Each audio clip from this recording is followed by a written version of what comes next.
Hello, everybody. We're going to talk about leading through a crisis and what you can do to lead through a crisis.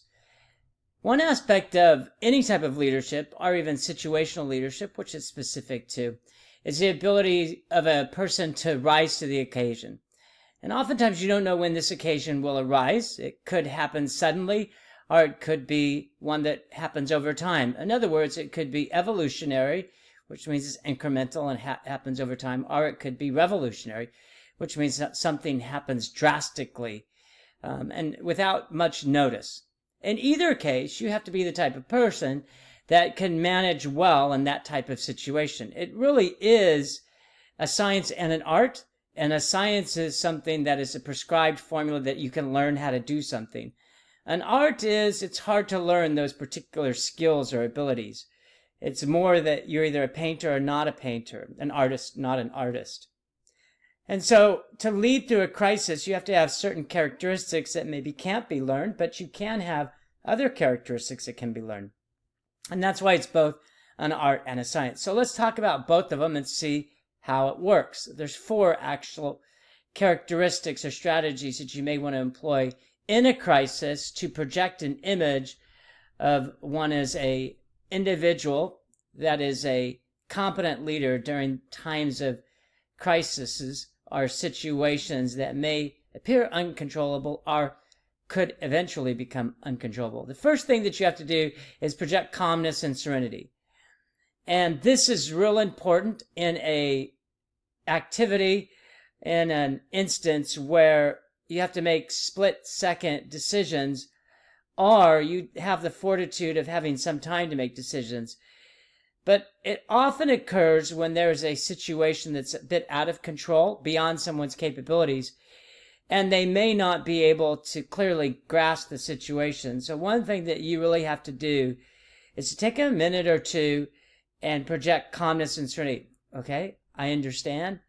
Well, let's sit back for a second. Let's take a pause, and let's be somewhat reasoned. So you have to actually project calmness, especially when people's emotions become involved.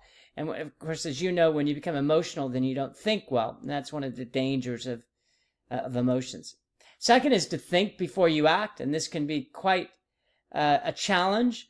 But this is a rule that you should follow no matter what situation that you're in, is to think before you act. Any types of decisions that you make, you should make sure that those decisions are reasoned, well thought out, and thinking before you act is real important.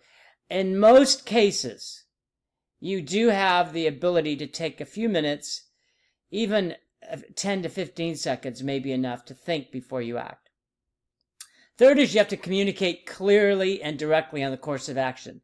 Since in these types of crisis situation that there's quite a bit of what I call noise or chatter, which means quite a few people are involved, you have to make sure that the directions, that the rules that you are expressing are done so in a very clear and direct way.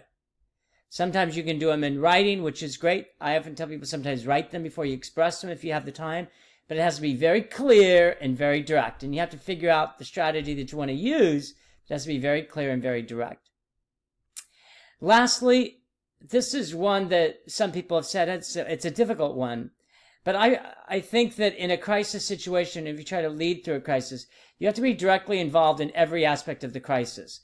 You do have to, in some ways, delegate to other people, but it's also important that you maintain control of the situation. So you can delegate the least important or the process-oriented aspects of a crisis, but you must be able to control the whole process.